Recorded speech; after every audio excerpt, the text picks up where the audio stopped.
So good afternoon to members of the press and members of the public. I would now like to elaborate on the result and the outcomes of our ad hoc center Thailand Cambodia border situation meeting this morning. Firstly, on the situation along the border in general, it was observed that the Cambodian forces remain stationed in key border areas with movements of military equipment and vehicles detected in certain locations which require close monitoring. Secondly, the unmanned aerial vehicles or UAV flights and actions that may be considered provocative were detected in some areas. Operational units have implemented continuous response and control measures along with increasing border surveillance in high-risk areas. Now, on the important issue as a result of the meeting of the GBC, the General Border Committee between Thailand and Cambodia yesterday held in Malaysia, we achieved 13-point agreement through that special session. Firstly, the ceasefire with all types of weapons. Both sides agreed to complete ceasefire with all types of weapons included. Secondly, maintain current troops' positions in the area without any movement from established locations as of the 2400 hours or midnight on the 28th of July 2025. Thirdly, no reinforcement of troops along the entire Thailand-Cambodia border.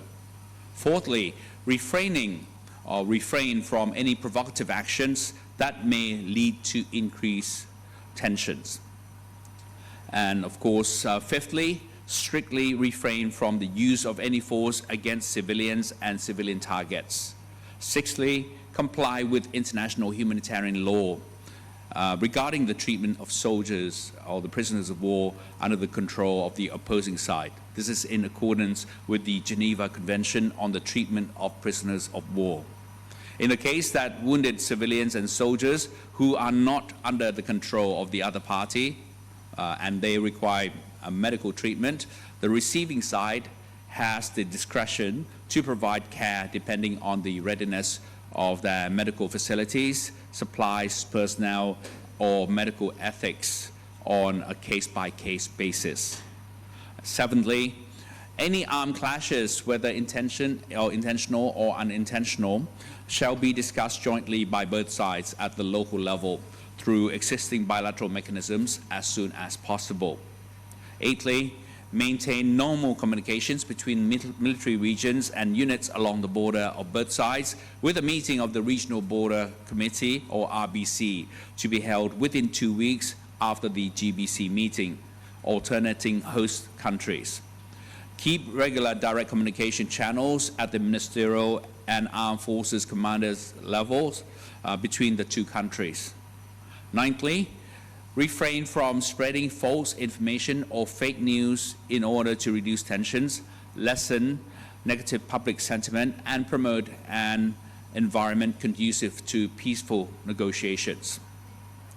Now, tenthly, both sides shall remain committed to implementing the mutual understanding reached in the special meeting of the 28th of July 2025, including the ceasefire and the presence of observers from ASEAN member states led by Malaysia to monitor the practical implementation of the ceasefire.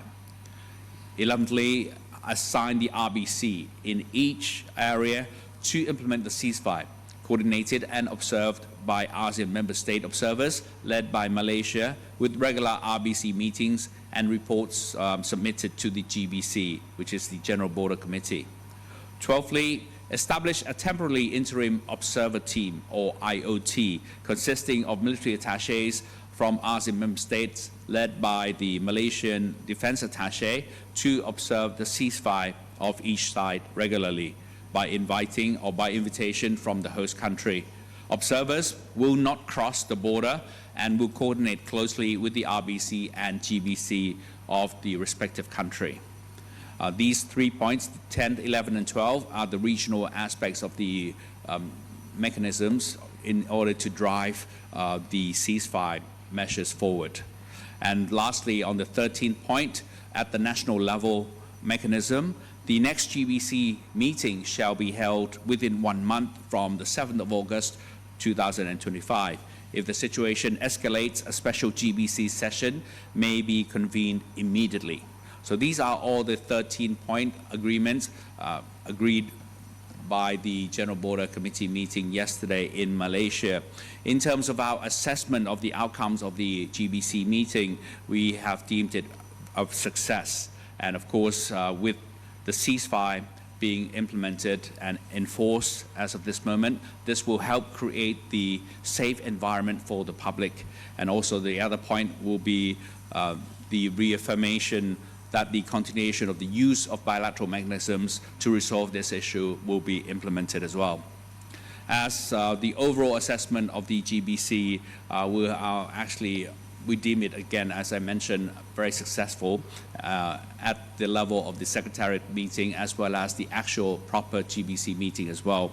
But it's, the last point that we like to emphasize is, at the end of the day, is the sincerity of both sides, especially on the Cambodian side, on the implementation of the agreement. That is still have to wait to be seen.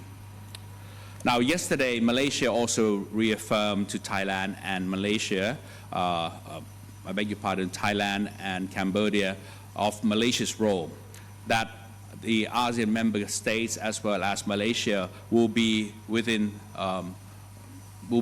acting as observers only, and they would like to see the bilateral mechanism between Thailand and Cambodia put into place in resolving the issue between the two countries. And the roles of the United States and China will also remain as observers, and they are ready to provide support to both sides to ensure the success of the ceasefire negotiations and to achieve a sustainable resolution to the conflict. So that's all I have to say, and now I'd like to pass the floor to Khun Marathi to address the foreign affairs issues. Thank you very much, and good afternoon to all our foreign friends tuning in from home, from work, wherever you are. On the foreign affairs side, I have one important topic to share with our listeners today. It's only one topic, but it's an important one at that, so I am pleased to be able to share some thoughts and reflections on that. The topic is the online meeting with Thai ambassadors, consuls general, and permanent mission representatives on the issue of the Thai-Cambodia border situation. Yesterday evening from 6 p.m. to 8:30 p.m., the Foreign Minister, Mr. Marit Singyeampong, chaired an online meeting with our ambassadors and consuls general from Thai embassies and permanent missions and consulates general around the world. The ministry's executive team, led by Permanent Secretary Eksirit Bintaruchi, also participated in the meeting. The main objective of this session was to brief our ambassadors and our teams abroad on the latest developments in the Thai-Cambodia border situation. This is critical for them because it allows them to then be able to communicate the latest facts on the ground regarding the situation, which leads to an accurate understanding of Thailand's positions and actions. It is important in order for us to be able to protect our interests in every country, organization, and framework, and actually to deliver the same message of truth, particularly to those who are very interested in following the situation at present. The online meeting was also key at this particular juncture because the foreign minister was able to share the outcomes and details of the extraordinary session of the General Border Committee GBC meeting between Thailand and Cambodia that took place in Malaysia just yesterday. And we heard from the spokesperson for Security Affairs just now the details of the 13 points that have been agreed. Some of the key details, for instance, that are actually currently being picked up slightly inaccurately by the media regards the interim observer team. That's the IOT that will observe compliance with the ceasefire. Both sides have agreed to this idea actually since the 28th of July at the first discussion on the ceasefire, and yesterday it was finalized in Kuala Lumpur. It is important because it's something that can be implemented quite immediately, whereas a monitoring team, which was misquoted to be the agreement between the two sides, requires more discussion and the consideration of other parties. This is an important distinction, and we maintain the importance of bilateral mechanisms once again in our work to address the issues between Thailand and Cambodia. Overall, and even further to the outcomes of the GBC, the foreign minister was also able to underline with all our offices around the world that these outcomes are not only successful, but they are in line with Thailand's positions and objectives taken all along. He also reaffirmed a principle that he had asked our offices to underline with the international community, and that is that Thailand remains committed to the truth, to international law and principles, and of course to domestic law, and to conduct ourselves with full sincerity and in good faith in our efforts to resolve the situation peacefully. We will also certainly continue to uphold our sovereignty and national interests. Our permanent secretary yesterday also took this opportunity to raise very specific issues and to ask for the heads of our missions abroad to assess the understanding of the international community as it regards to the actions that Thailand has taken thus far. Our embassies, permanent missions, and consulates worldwide were then able to provide the meeting with updates from their respective locations, which includes, first of all, for all of our offices abroad, the ongoing engagement they are having with foreign governments, the meetings, the interviews, and the interactions with local media to present accurate, evidence-based information on the current situation. And for our missions to international organizations abroad, our colleagues around the world shared at the meeting the key developments happening within those organizations. All in all, it was an important opportunity to clarify and to discuss key issues together, face-to-face, even if virtually.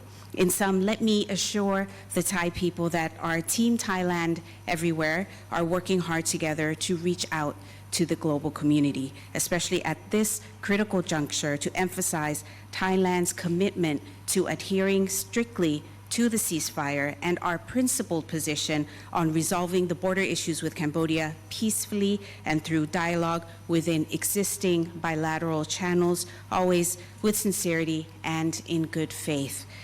My final remarks for today, let me close by reaffirming that the current situation is an issue between the two governments, not between the two people. The outcomes of the GBC meeting just concluded reflect the commitment given by both sides to resolve tensions through peaceful means, and we do hope for this follow-through.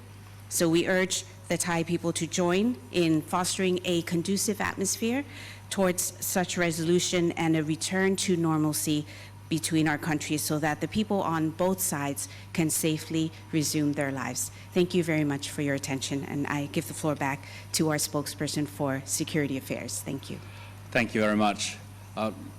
Today at the ad hoc center meeting, we discussed quite extensively about the situation and of course the measures that we are trying to assist the local villages, the local people, including of course the security personnel in terms of the how we should mitigate their hardships and of course with their deaths and disabilities affected by the situation.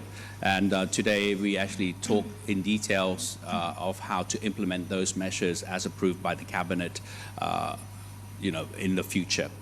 And of course, today we have Kun Sasikan Wattanajan, the Deputy Spokesperson of the government, to give you more elaborate details on that issue.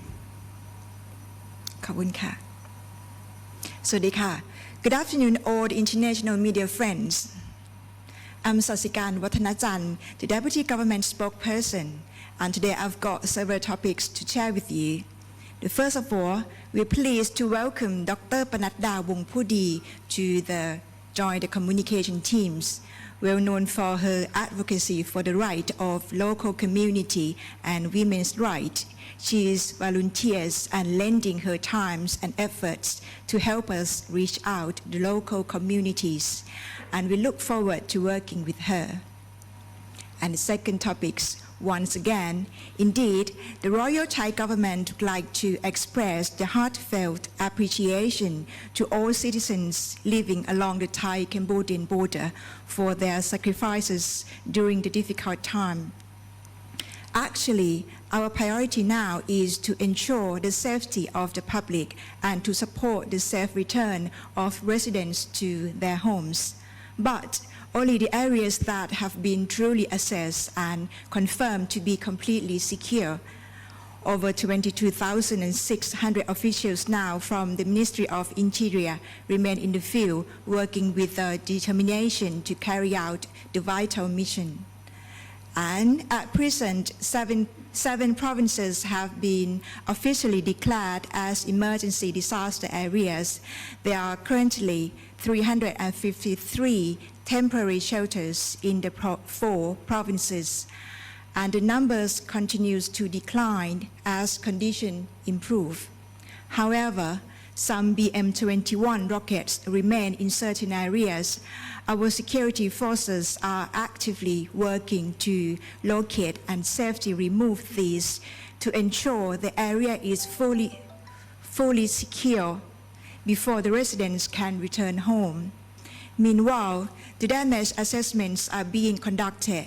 In some locations, however, assessments are still on hold as the situation on the ground has not been deemed safe for access. Currently, the Ministry of Interior is currently expediting relief measures to assist the people who have been affected by the situation, whether in terms of life and properties. Finally, regarding the return of citizens to their homes, the Ministry of Interior is now in coordinating with military units on the ground to jointly assess which areas are sufficiently safe for people to begin returning to their homes. Once the area is officially declared secure, the process will begin without any delay. So let me be clear now. Our goal at this time is to bring all affected people home safely. This is a time for Thai people to come together, a time for unity, a time for Thailand to stand as one. Thank you very much. Thank you very much to Khun Sasikan. I hope that we'll be able to actually return those people to their homelands, to their houses quickly and as soon as possible.